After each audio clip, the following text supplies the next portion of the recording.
So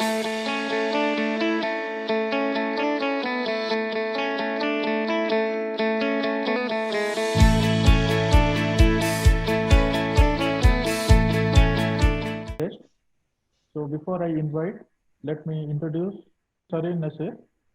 So she is the Director of MSc in Logistics and Supply Chain Management. So she has completed her doctorate degree in Bath University 2012 and on the impact of advanced tracking technology as radio frequency identification (RFID) in attaining sustainable supply chain competitive advantage. Before joining to the Heriot University, she had enjoyed 2 years of experience in the UAE higher education institution, in which she has director of the both postgraduate and undergraduate programs in logistics and supply chain management. In 2014, Dr. Nassar was invited as a visiting scholar at the Logistics Research Center, Heriot-Watt University, Edinburgh. Now, nearly 2 years after completing her PhD, she worked several well-regarded Egyptian academic institutions as an assistant professor in operation and supply chain management. So today, we are very fortunate to have Professor Shereen Nassar ma'am for our guest. Now I invite her to continue this speech. Of all, thank you very much for the conference organizers for the kind invitation. This is really important time for holding these kind of conferences, and also I'm delighted to join the expert speakers in this conference, and hope really the participants who are our young talents really get the benefit of this, attending this conference, and get the insight of the speakers, and learn maybe something which will inform their future career today. So actually my presentation is quite focused on talents and talent gap, which I think is very important to all the participants, young generation today, to know about the talent gap in the job market and how this gap should be filled or managed by taking more holistic view of all the stakeholders, as we will learn today. So my agenda for today will focus on discussing this talent gap and understanding. I heard one question asking how to change a risk to an opportunity. So I'm discussing this. We need to discuss to know if the talent gap is a source of a threat or an opportunity. Also, we need to know the root causes of this gap and how big is this gap as well. We need to understand the impact of COVID-19 pandemic on that gap, and also stakeholders' dilemma, who are first the stakeholders in this dilemma, and taking more collaborative response to better manage this gap. So when we talk about talent and business success, definitely access to skilled workers is a key factor that sets successful companies apart from failing ones. So to understand, when we talk about talent, what type of skills we expect talent to have. So here we talk about different types of talent. We talk about technical skills. So technical skills, these are the skills requiring specific knowledge of a program or task, such as computer skills and qualitative numeracy skills. Job-specific skills, these skills related to things that can be trained and learned over time with experience, such as communication skills, leadership skills, and problem solving. And the third one was the soft skills. So this one is more about behavioral traits or attributes that are difficult to train and usually intrinsic to individuals, such as motivation, drive, and cultural fit. So these are about the talent, what skills you expect to have if you want to have good opportunity. So now, what are the talent gaps? So we need to analyze and have a closer look at this talent gap.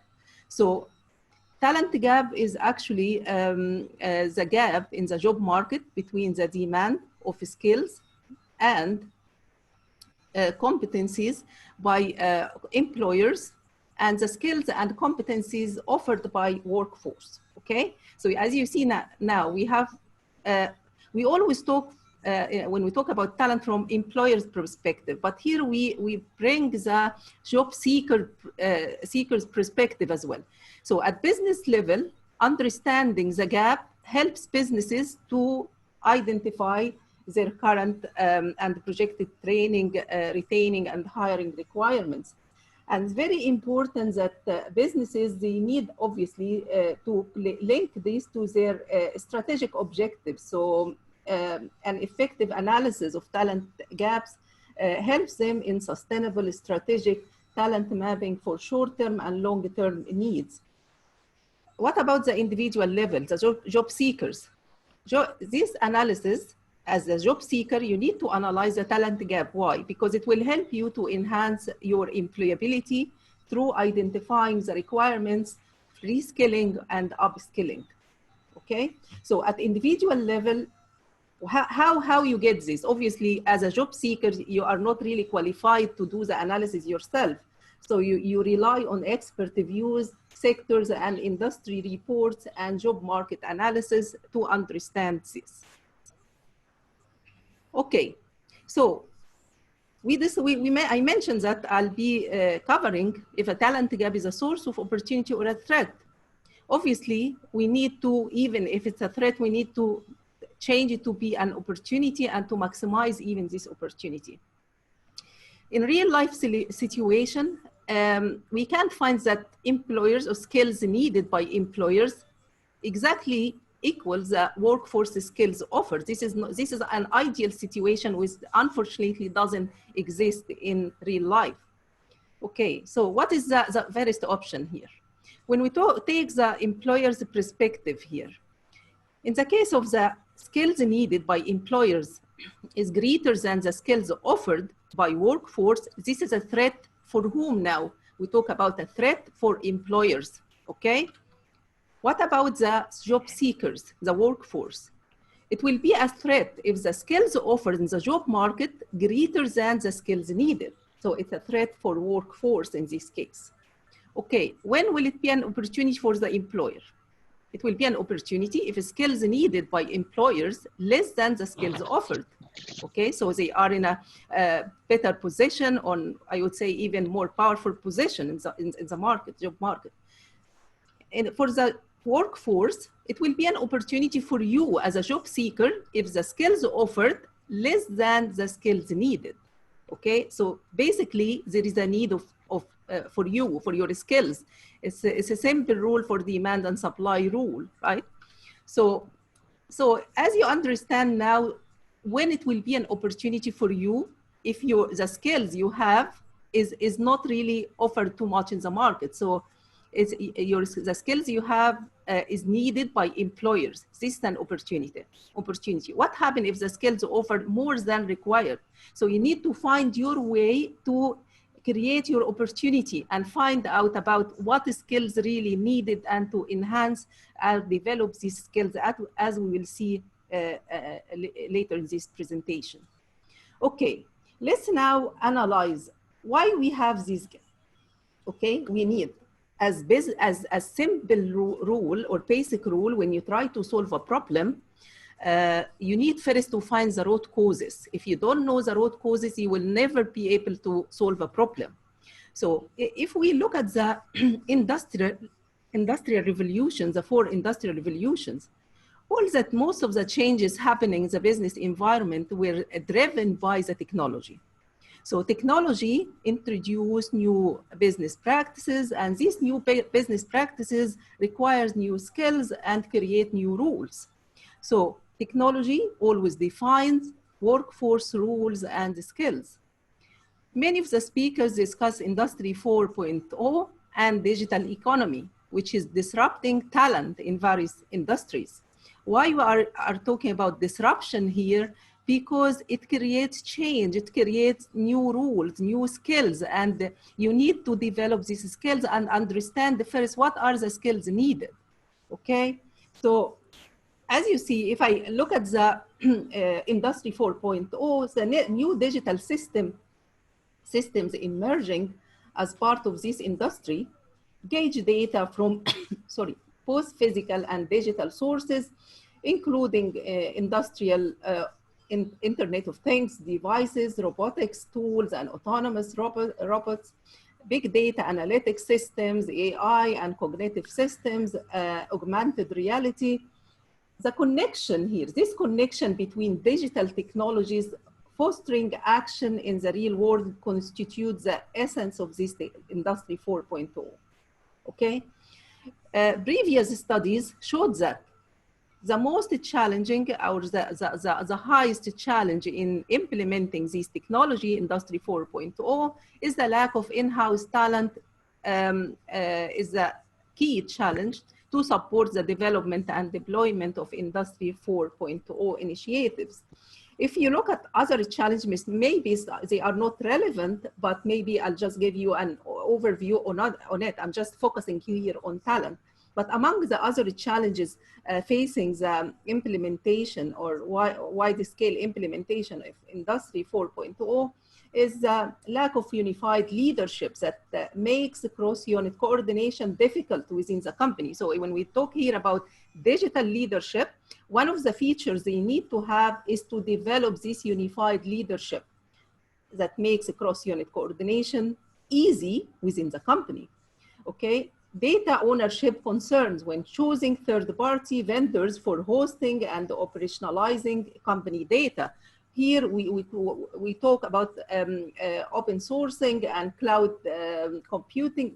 All of these obviously creating the source of risk in terms of cybersecurity. Lack of courage to launch the radical digitalization plan. So why this happened? Why is this? Because obviously there are many elements of risk in the implementation, but this is not really the opportunity to discuss this in details. Lack of in-house talent, as I mentioned, one of the key challenges, difficulties with integrating data from various sources to enable initial connectivity. So the issue is compatibility of the data, okay? Lack of knowledge about technologies, vendors, and IT outsourcing partners that could help execute the core initiatives. While there is no, as we always say, one size fits all approach to bringing here an Industry 4.0 program to life, there are several things every company can do to try to reduce those adoption barriers or challenges. And the first step here is they need to clearly estimate, which is a main concern for businesses, the return on investment at different levels. So different digital solution can generate what revenues they can generate to your business. So these are among the challenge facing the implementation of this. But our focus here today is a lack of talent, okay? So let's have a look on some of the statistics related to this issue to understand. This statistics was done, as you can see here, the source, World Economic Forum back to 2018. And obviously this was before the COVID-19 pandemic. So these statistics tells us that the technologies by proportion of companies likely to adapt them by 2022. And this telling us that was expecting 85% of companies using big data analytics, 75% using app and web-enabled markets, 75% Internet of Things, 73% machine learning, 72% cloud computing, 59% digital trade. I'm not really going to cover all of them, but you can see all the types of technologies we predict companies to use by 2020. Here, we are excluding the impact of COVID-19 since this statistic came before that. Okay, what else? We need to understand how big is the talent gap, okay? It's very important. Yes, we understand the root causes, the technology is the key driver for that, but also we need to know how big is this gap, okay? So according to McKinsey Global Survey in 2017, which was conducted with nearly 900 C-level executives, and the MHI 2020 survey result from over 1,000 manufacturing and supply chain professionals, talent skills. They found that talent skill gap and workforce shortage continue to be the highest among the challenges facing companies to achieve their strategic digital targets. So as you see, this gap is increasing, and I would say dramatically increasing now, and we'll know why, okay? It was reported, sorry, by Deloitte it was reported by Deloitte and the Manufacturing Institute in 2018 that the skills gap could result in 2.2 million jobs going unfilled, okay? Also, you can see here, this is one of the statistics focused on supply chain field. And you can see that also increasing in this gap increasing from 2016 to 2019. Okay, we don't have the recent statistics for this year yet, but I expect it might go to 70s or maybe even more. So at least 133 million new rules generated as a result of the new division of labor between humans and the machines and algorithms. Okay, that may emerge. This will obviously by 2022 expected to emerge at high scale or wide scale. Again, I'm not considering the pandemic impact in all of these statistics till now, okay? According to the World Economic Forum, this statistic came from World Economic Forum, there will be also strong demand for technical skills like programming and app development, along with the skills that computers cannot easily master. So still the need for human beings, so such as creative thinking, problem solving, and negotiating. So there is still needs for human skills, okay? Okay, so these are other statistics which tell us about quantifying the skills gap. So we try to have a closer look on this gap. So these statistics again showed three sectors actually, or most of the sectors actually here: nursing, business and financial, IT, tech, management, sales, architecture and engineering, office and administrative, manufacturing, construction. So we can see here number of job opening per unemployed workers in the profession. So we can see that nursing, and obviously again, this before the pandemic, imagine how big is the gap now, especially when we talk about nursing sector. I believe it's double, at least it's double now, or maybe twice this number. So business and financial also, this gap you can see for each unemployed worker, job opening for each unemployed worker is 1.2, so nearly 2 for each unemployed. So there is an opportunity. As you see, you can judge that obviously anything above 1, this means there is an opportunity in the market. Less than this means is actually a threat, because what is offered in the market is more than needed by employers. Okay, so here you need to work harder to find an opportunity for you in the job market. So this shows that all the blue lines, this shows the skills gap here. Okay.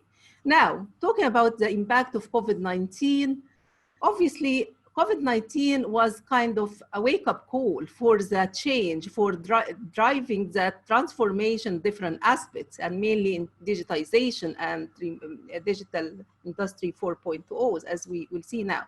So it became actually the talent gap. Now we talk about talent war. As you see, with gap increasing dramatically with the COVID-19. What COVID-19 actually did, or what are the impact of COVID-19 in the business ecosystem? It caused digital, we can see that digital businesses is no longer optional. It's not an option now to work remotely or to use digital technologies. All of us during the lockdown had to work remotely.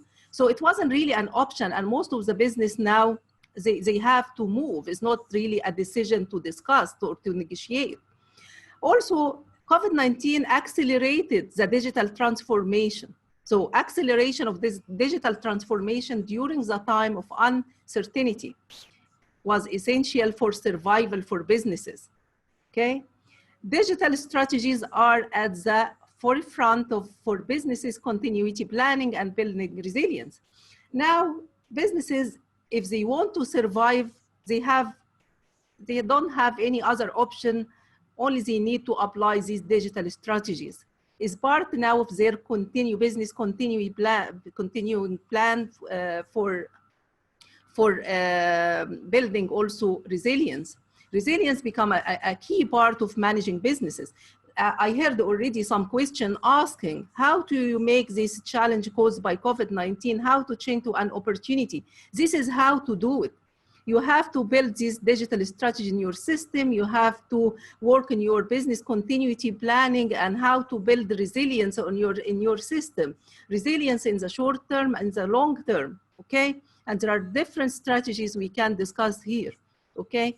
Also, only businesses that are agile, and we heard this before today, agility is very important. So businesses who are agile enough can adjust to the current situation in extremely short time and will survive the crisis. Not only survive, some businesses actually thrive, which means they maximize the opportunity. They created an opportunity of the current situation. Some business couldn't continue in the business, and they halted or they shut down completely. Okay, let's talk now about the impact of COVID-19 on our topics is now on talent. We can see that dynamic and uncertain workforce supply and demand. This is what we are talking when we talk about the talent gap. So this uncertainty, which is shaping the business environment, and this dynamic environment created this change between, or affected the balance between the demand and supply for force. Also, significant shortage of future skills in all industries, along with a fundamental shift in the expectations of employees, customers, and citizens have all changed the game. So now the rule of the business game completely changed. We are far away from the normal again, and I don't think we'll be back to normal. We are dealing with the new normal in business environment, and you have to adapt. We have to adjust to these changes to be able to survive and hopefully to thrive as well. Okay, who are the stakeholders when we talk about the talent gaps? Who are talent stakeholders, disconnection dilemma? Obviously, when we talk about disconnection, they contributed to this gap. So we have three key stakeholders here: employer, educator, and job seeker, okay? I would say before the pandemic, we can see this gap is kind of, it is there, but it wasn't at the same scale as we see now. So the skill gap here represents the disconnect between employer expectations regarding job seekers' readiness for a specific role and the experience and the training applicants possess for that role. So a key element of this skill gap is an information gap between the main participants here. Employers don't know how to articulate their capability, needs, nor how to assess whether candidates have those capabilities or not. For educators don't know which skills to focus on. And for job candidates, they don't know how to demonstrate they have the right skills. You might have the skills, but you don't know how to demonstrate these skills, how to showcase these skills. So this divide is more pronounced within the knowledge economy. I'm here focusing on knowledge economy sectors, where in this sector, unfilled job opening exceeds the number of unemployed workers, which is different scenario when we talk about sectors like construction, manufacturing, where the number of people unemployed vastly exceeds the job opening. So this is the situation now. We can imagine the gap is like this after the pandemic. The gap is getting bigger, okay? And as you see, employers now, since they are changing their practices, they need new rules. They need to create new rules. They might not know even exactly what are the new rules, but they need to understand this also. This contribute to the gap. So educators basically also, they don't understand what to include in their curriculums, okay? Or how to update. Part of the gap is element of uncertainties, okay? And the unclarity, there is no clarity about what exactly what we need to do. So what we actually want to achieve is the best match between the three. So how to work in a harmony to enhance this or to close this gap, okay? So this is what we, the scenarios that we want to achieve, this closing this gap. Okay, let's discuss this in more detail, that disconnection dilemma. So how is this dilemma created? If I look at the traditional educators, why they contributed to the gap?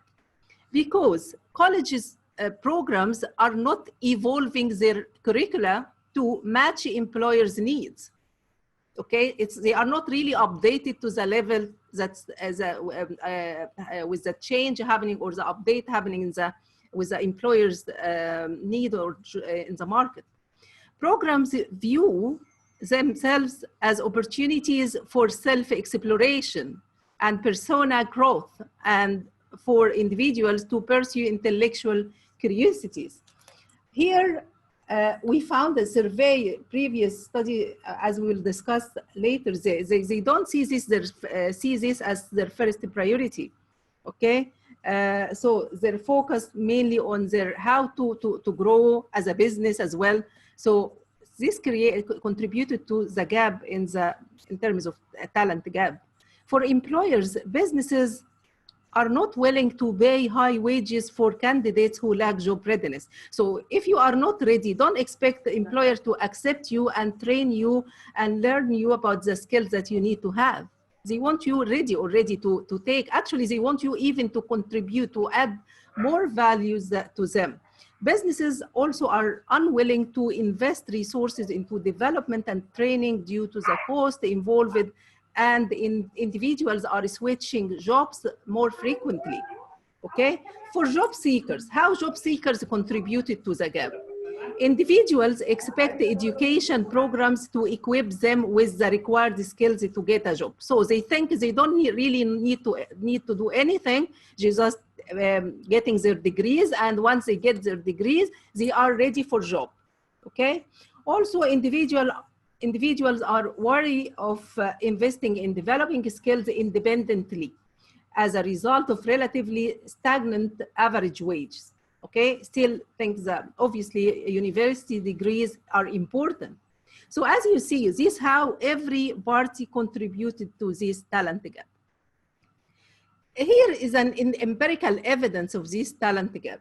So as you see, this was also previous studies and the survey, and I'm just introducing two key questions here. So the questions I'm considering, here, research shows that the specific gap varies by type of role employers are seeking to fill. So we talk here about question, it is challenging, asking employers if it is challenging to find appropriately qualified candidate for job opening, okay? And the second question, over the past 10 years, it has become more difficult to find qualified candidates. These questions were asked to employers. And I'm focusing here on business, the first sector, the second one is IT, and third one is nursing. As you can see, most of the employers see it's really challenging these three sectors to find the appropriate qualified candidates, okay? And it's, as you see, the gap is increasing. So asking about previous 10 years, difficult to find. This means this gap is not really filled or dealt properly. So it's still the gap is there. So historically, employers would retain, if I talk the impact of COVID-19 now. So employers would retain and invest in talent even through economic downturns. But recent research shows that employers are no longer holding on to employees through recessionary periods. So they are not really willing to keep employees. The first way, because this is an easy way to save costs, or to save money for business, is to just lay off workers. So they are not willing currently, this is what we see, many people lost their jobs because employers are not willing to keep them. So In the past two downturns, companies have been far more likely to lay off workers than to suffer short-term declines in productivity. This in turn leads to less experienced talent available within their organizations once the recovery begins, okay? Requiring employers to post for individuals with higher expectations on experience and aptitudes than which they would have otherwise historically needed, okay? So this here need to highlight that for employers, laying off workers during economic downturn intensifying the perceived skills gap. So it actually contributes to this gap, okay? So when the recovery begins, okay? Okay, now we talk about how they contributed to the gap. How they address the gap now. How is their response to gap, to fill the gap, how they can fill the gap. If I look at the employer's response here, you can see that they have actually 4 means to address, or strategies to address the skills gap. First, work directly with education institutions on building required skills into new curricula. Number 2 is to outcompete other employers for limited talent by raising wages. Number 3 is outcompete other employers for limited talent by improving the recruiting workflow of articulating the needs, evaluating candidates, and training employees. The 4th strategy is to work with other intermediaries who are circumventing the traditional education institutions to provide the light skills and the information either before or after hiring, okay? So, although all of these methods are in use, the research shows that, suggests that employers are focused mainly on outcompeting other employers for talent by mainly focusing on recruiting workflow. This is important for all the young generation attending this presentation today to understand.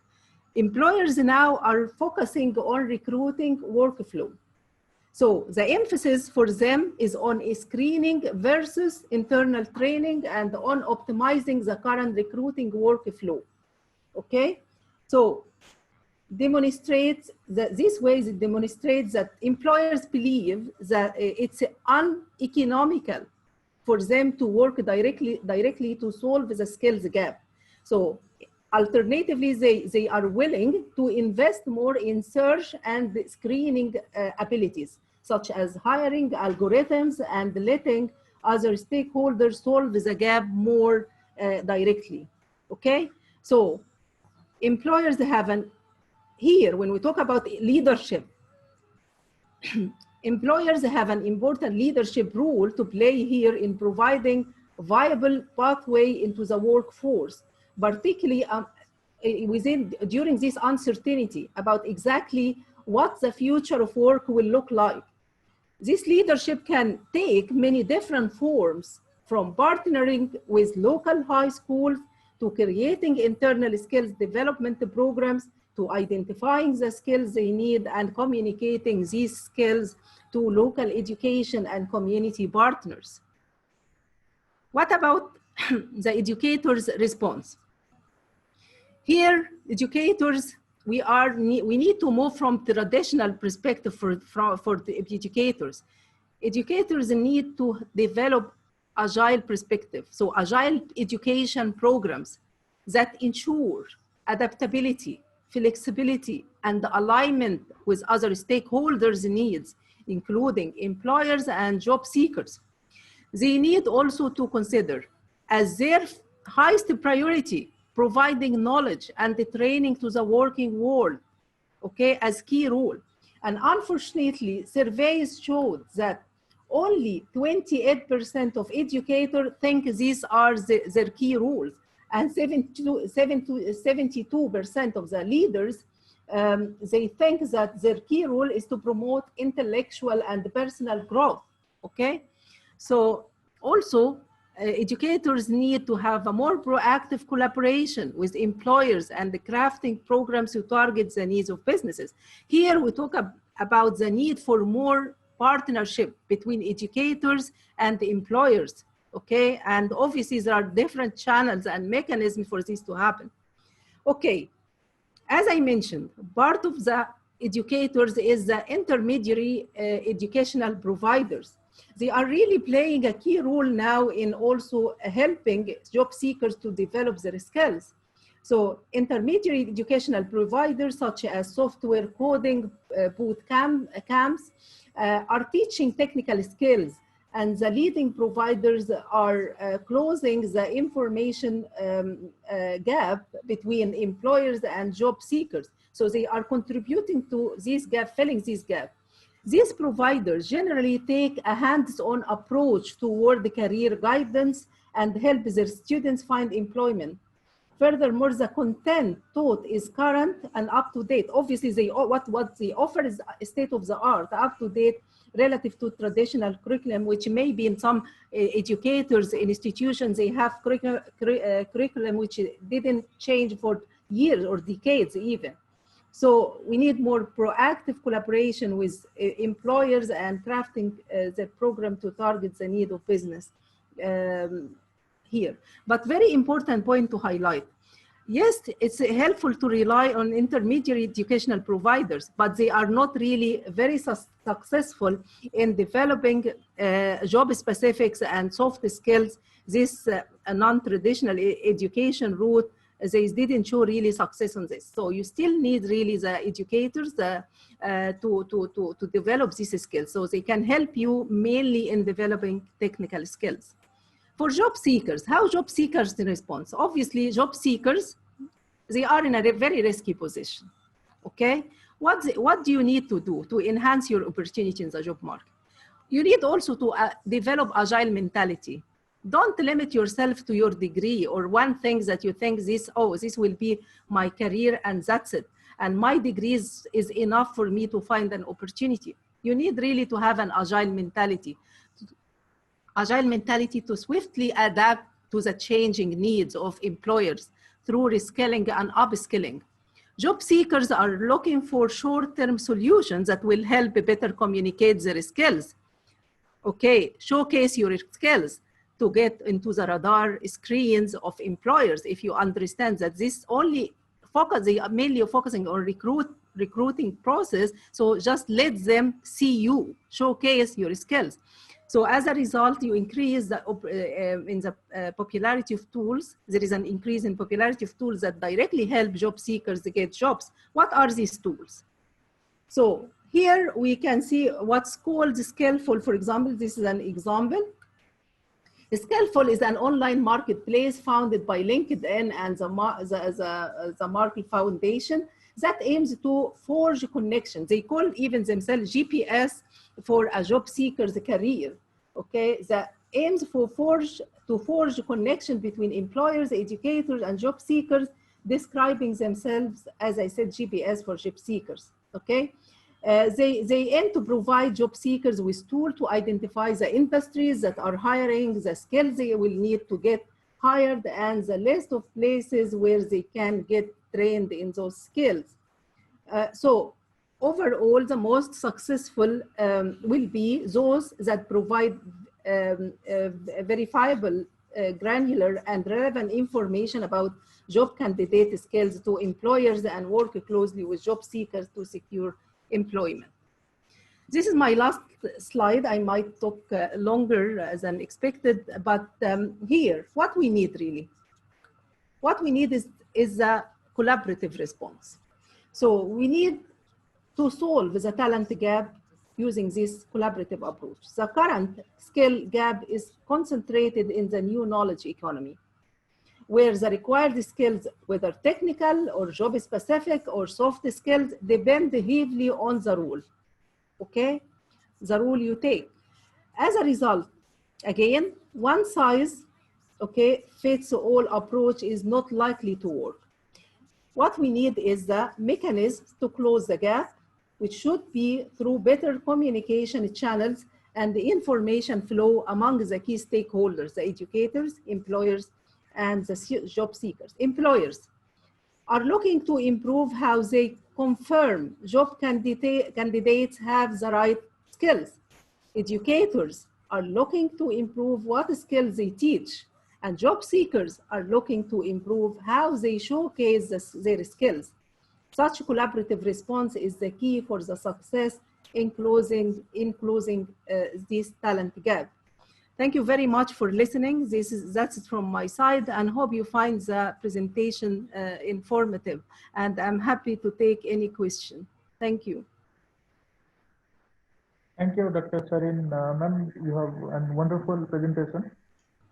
I have a few questions for you. Okay.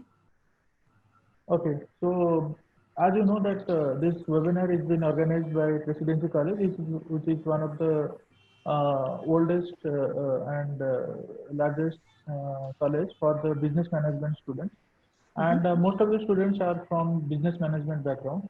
So what you will suggest that what skills they should acquire in this post-COVID situation that they will place themselves in a good position for the business management students? Okay. I think for business management students, you need really to understand what is happening in the business environment.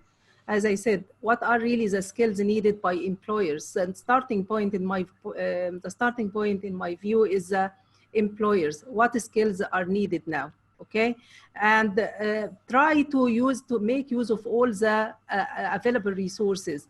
Your degree, I believe in your degree, you develop some skills, okay? As I mentioned, technical skills can be developed using different resources, and there are many free resources available online.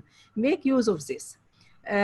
Try to develop also the skills that you need, job specific. This is something you will develop through internship if you have an opportunity to have an internship to understand really what is happening in real business situation, and also the other skills that you need to develop, personal skills or soft skills. You need also to work on developing, and to be honest, show evidence that you develop these skills through different, obviously, activities you can conduct or participation in different, even social aspects. It's not everything about academic side of this.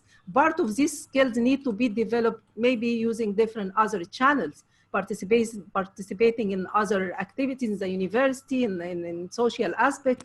So first define, as I said, define where you want to go in future, have clear plan on that. If you have the objective set already, you work towards this, okay? So also enhance your connection with industry by attending some free forums, you know, many events now, webinars. First, one of the most important things now for you also for me to highlight, if you don't have a LinkedIn account, start quickly setting up your account. This is how you showcase your skills. Show what you do, share what you do, activity you participate, initiative, achievement. So let people see you, okay? Develop your image in the business environment, okay? This is how they will see you. Develop your brand. So things that you need to focus on, you need to have a brand for yourself. And don't really underestimate anything you do. Everything will add value to your future. And employers can easily access your LinkedIn and know everything about you. So work on the three aspects of the skills that I mentioned, different ways, and showcase. This is the first, most important. As I said, employers, they are not willing to invest in training and development anymore. They want someone who's ready to take the job, not only to take the job, to add value to their businesses, okay? And how you do this, you need to showcase your skills. I'm not telling you use these tools like Skillful Company or something like this, but at least develop your own tool. LinkedIn is very, very reliable tool now for people to know about you. So this would be my advice for all of you. Thank you so much, Shereen ma'am, for your wonderful advice. I think the young tomorrow leaders who are attending this conference from the Presidency College and all over the world, they can really got some good message from you, and I hope this exact point on LinkedIn, this need to be considered more effectively. Most of the students, they think that LinkedIn is for the professional people, but now most of the students now are shifting into the LinkedIn. Now they are connecting to different leaders, different HR managers, different managers, and different activities they are doing. And many courses are also there in the LinkedIn, so that you can also join these courses. So Yeah, and I would like actually to invite all the participants to my LinkedIn account. So, yes. so I'm happy to have them in my network and to share what they do with me, and I share with them what I'm doing as well. This is the first step. And from connected to someone, you start knowing the network of this person. If really they have big network, so you start to connect to many people in the field. Yes, yes. Thank you so much, man, for your wonderful presentation and your inspiring words for all our young people and all our participants who have participated today. So thank Yes. you so much, man, for Thank your you. wonderful. I was really, it was a pleasure to be part of this conference, and thank you. Well done all, and I hope really a successful future for all of the young generation participating in this conference. Thank you. Yes, yes. Thank you. We hope that we met, ma'am, I think 2 times in Dubai. I hope after this pandemic, I'll see you soon in that Dubai. Yes, and we are actually, I'm happy maybe to announce in Heriot-Watt University, we have a new campus now, and hopefully we'll be able to host some of these conferences in our new building in academic knowledge in Dubai. Okay. Okay. Thank you.